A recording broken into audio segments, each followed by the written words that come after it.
విజయ సంకల్ప యాత్రలో భాగంగా రాజరాజేశ్వర క్లస్టర్లో జైరాబాద్ నుంచి నారాయణ్ ఖేడ్కు రావడం జరిగింది. ఈరోజు నారాయణ్ ఖేడ్, జుక్కలు అండ్ బాన్స్వాడ్లో 3 కాన్స్టిట్యున్సీలో మీటింగ్లని జైరాబాద్ పార్లమెంటుకు సంబంధించి మొన్న ఆందోళన అయిపోయింది, నిన్న జైరాబాద్ అయిపోయింది.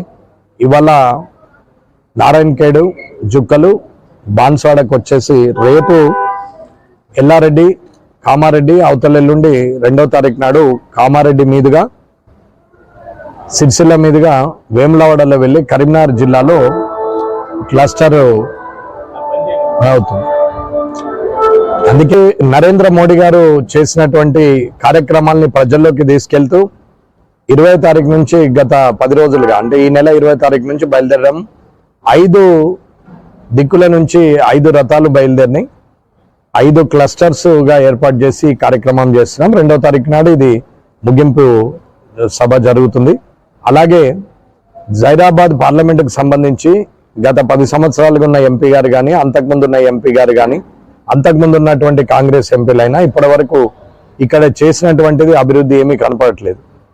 ఏదైతే జైరాబాద్ పార్లమెంటుకు సంబంధించి ఈ పార్లమెంటు నియోజకం ఏర్పడిన నుంచి ఇప్పటి వరకు కూడా 2004 కానీ 2009, 2014, 2019, 2024కు వచ్చేసరికి 20 సంవత్సరాలుగా అభివృద్ధి అనేది ఎక్కడ కనపడట్లేదు. ఇక్కడ ఉన్నటువంటి ఎమ్మెల్యేలైనా, ఇంతకుముందు ఉన్నటువంటి ఎమ్మెల్యేలైనా, ఎంపీలైనా చేసింది ఏమీ లేదు. కనీసం ఒక ఇండస్ట్రీ తీసుకొచ్చినాం, లేకపోతే ఇది చేసినామని చెప్పి ఎంపీలు, ఎమ్మెల్యేలు చెప్పుకోవడానికి ఏమీ లేదు. నిజంగా ఆందోళన చూస్తే నేను నంబర్ 1, నంబర్ 2 అని మంత్రిగా ఉన్నటువంటి హెల్త్ మినిస్టర్ దామోదర్ రాజనరసింహ గారు ఉన్నారు. ఇప్పటి వరకు ఆందోళన పరిస్థితి ఎలా ఉందో అది అర్థమవుతూనే ఉన్నది. అలాగే జైరాబాద్ పరిస్థితి అలాగే ఉంది. ఇవాళ నారాయణ్ ఖేడ్ చూస్తే నారాయణ్ ఖేడ్లో గత కొన్ని సంవత్సరాలుగా వెనుకబడిన ప్రాంతం అంటే ఎలా ఉంటుందంటే నారాయణ్ ఖేడ్ను చూపించే పరిస్థితిలో నారాయణ్ ఖేడ్ ఉండడం అనేది దురదృష్టకరం. అసలు భారతదేశంలో వెనుకబడిన ప్రాంతాలు ఉన్నాయా అంటే గుట్టల మీద ఉన్నటువంటి ఆదివాసీలది కూడా ఇవాళ అభివృద్ధి చెందింది. కానీ ఇవాళ నారాయణ్ ఖేడ్ ఇవాళ చూస్తే ఈ రోడ్లు కానీ అన్ని సింగిల్ రోడ్లు, కచ్చా రోడ్లు, ఇవాళ మండలాలు చూసినా, మున్సిపాలిటీ చూసినా, 8 మండలాలు, 1 మున్సిపాలిటీ చూసినా అదే పరిస్థితి ఉన్నది. ఇది ఇప్పటి వరకు ఉన్నటువంటి ఎమ్మెల్యేలు ఏం చేసినామంటే అడగగానే 1 నిమిషానికి చెప్పగలిగే పరిస్థితి ఎక్కడా లేదు. అలాగే ఇక పోతే రాష్ట్ర ప్రభుత్వం ఇవాళ ఇప్పటికీ 90-95 రోజులు నుంచి వాళ్ళు చెప్తానే పోతున్నారు, పాత ముఖ్యమంత్రిని తిడుతూనే పోతున్నారు. పాత ప్రభుత్వం చిప్ప చేతికి ఇచ్చింది, మేము 6 గ్యారెంటీలు కేంద్ర ప్రభుత్వం వస్తే ఇవ్వలేమనే పరిస్థితిలో వాళ్ళు పాత ప్రభుత్వాన్ని చెప్పుకుంటూ జాప్యం చేస్తా పోతున్నారు.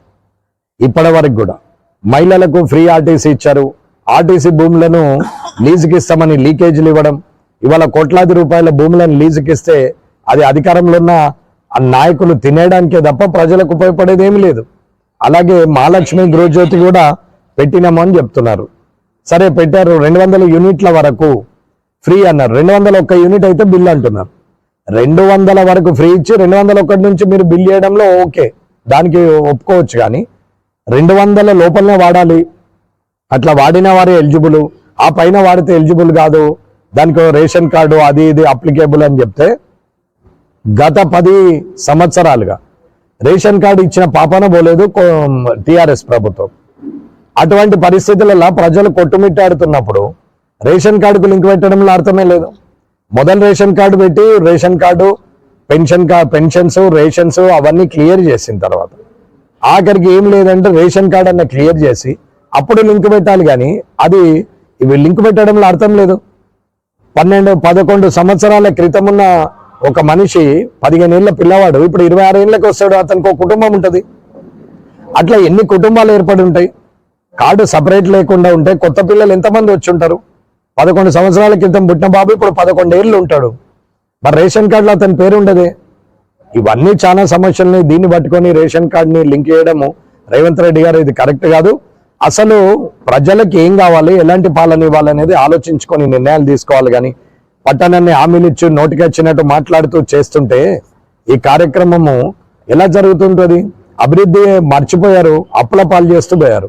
వాళ్ళు 7 లక్షల కోట్లు అన్నారు, మీ స్కీములు కావాలంటే 2 లక్షల కోట్లు కావాలా అంటే మీరు 7ను 9 చేస్తారు తప్ప ఏమీ అభివృద్ధి జరగదన్నమాట. ఖాళీ మీరిచ్చిన మాటలు నెరవేర్చడానికే 2 లక్షల కోట్లు కావాలి ప్రతి సంవత్సరం. ఎక్కడి నుండి అవుతుంది? ఇవన్నీ ప్రజలు కూడా ఆలోచించాలి. నరేంద్ర మోడీ గారు ఇప్పటి వరకు చేసిన పనులు ఏదున్నా డైరెక్ట్ గానే వచ్చాయి. ఏదున్నా ఒక పద్ధతిగా ప్రణాళికబద్ధంగా ఒక వినూత్న పద్ధతిలో ప్రజలకు అందుబాటులో ఉండడానికి ప్రయత్నం చేసినటువంటి ప్రధానమంత్రి గారు ఎక్కడ? ఇవాళ అధికారమే పరమావధిగా ఆలోచించే కాంగ్రెస్ ఎక్కడ? ఇది ప్రజలు ఆలోచించి ఖచ్చితంగా రాబోయే కాలంలో వికసిత్ భారత్ అని ఏదైతే అంటున్నాడో నరేంద్ర మోడీ గారు, వికసిత్ భారత్ అంటే అభివృద్ధి చెందే దేశంగా, అభివృద్ధి చెందుతున్నది ఇంకా చెందాలి అంటే విదేశాల్లో మన పిల్లలు చదువుకున్న వాళ్ళు, చదువుకొని వాళ్ళు విదేశాల్లో ఉద్యోగాలు చేస్తున్నారు. వాళ్ళు తిరిగి రెట్టింపు జీతంతో ఇండియాలో ఉద్యోగం చేయాలి. విదేశీయుల పిల్లలు కూడా వచ్చి ఇండియాలోనే ఉద్యోగం చేసే పరిస్థితికి భారతదేశం ఎదగాలనేది ఆలోచన. కాబట్టి భారతదేశం ఇవాళ 5వ స్థానంలో ఉంది ప్రపంచంలో.